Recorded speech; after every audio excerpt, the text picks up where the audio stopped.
Hey everybody, Damon at Greenhorn Gardening. Got a new piece of equipment here. Got a new machete, and really looking forward to using it. It's called a Panga Machete. I got it from a company called Cold Steel. It's made in South Africa, I believe, and I believe this style of machete is popular throughout Africa with the kind of with that thing. It gives a lot of weight on the front for chopping and stuff. It's primarily used for agricultural usage, which is exactly right here in the Greenhorn Gardening. I'm going to use it to need to clean off this fence row here, you know, and then need to, you know, when it comes time in the spring to hack down all that, you know, rye and vetch and stuff. I have a nice tool here, so I'll just open it up here. This is the scabbard here, the sheath. It's made out of that Kudura, very tough stuff that I used to make my tents and make backpacks and stuff with, and pretty thick backing. And there it is right there. I guess it's about a 16-inch long blade. I don't know what the deal is with the black stuff on it. It seems to cover up the point, but I guess I just have to go back and manually sharpen that. It only cost me like 20 bucks, like $19.99 at the time. I bought it a few months ago, and it was back ordered, and I just got it in. And so that's it. The Cold Steel Panga Machete made in South Africa. As you can see, the big thing there has some sort of high impact plastic for the handle. You can put a cord in there to hold it, and I've yet to use it, so let me go test this sucker out now.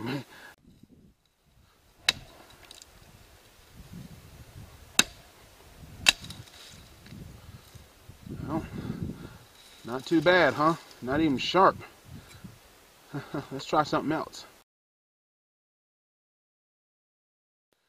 Tell you a quick story. My dad said when he was in Vietnam, they had, you know, machetes that they would hack through the thick jungle, and Dad told me a story of a guy who was out ahead of the unit that he was in, and he had a machete, and it was at twilight, and so it was kind of hard to see because, you know, it kind of gets dark fast in the jungle, in the woods, you know.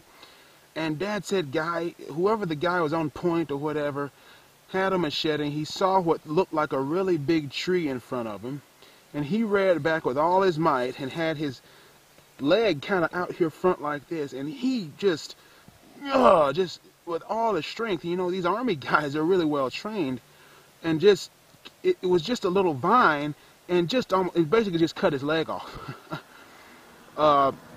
You know, that's the story Dad used to tell me, you know, before he died, and bam, I mean, this is a really incredibly durable piece of equipment. And so you want to be careful when you're out here using tools like all these hoes and all these forks and all these tools you see me using, machetes, because these things can be hurtful. You know, I've got the steel-toed boots here on today, and you know, we're going to be trying to hack down some of this stuff. We need to clean off the fence rows and clean out from around the trees and try to get everything looking good before the winter, so in the spring we don't have so much crazy work to do, you know what I'm saying?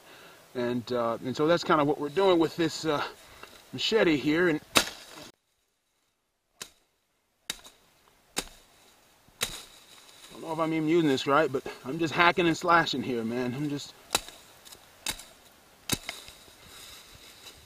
Now this was a whole thing of compost that I had made, a hot pile of compost here, and I just put it here, and there's all kinds of life growing in it now. And so, in fact, that's some of it there. You see all that fungus there?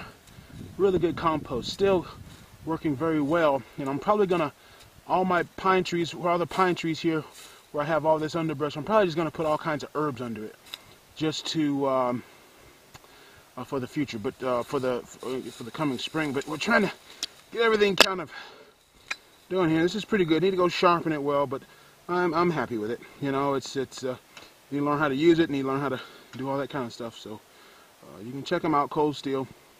It's a Panga style machete.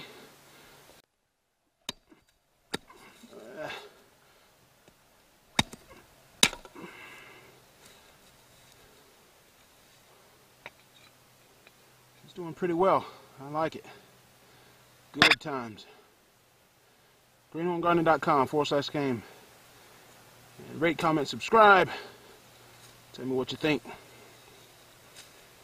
Not a bad thing, not a bad deal. If you had a chipper shredder, you could just shred this up, mulch it right back into your garden, or compost it with your compost pile. Good stuff.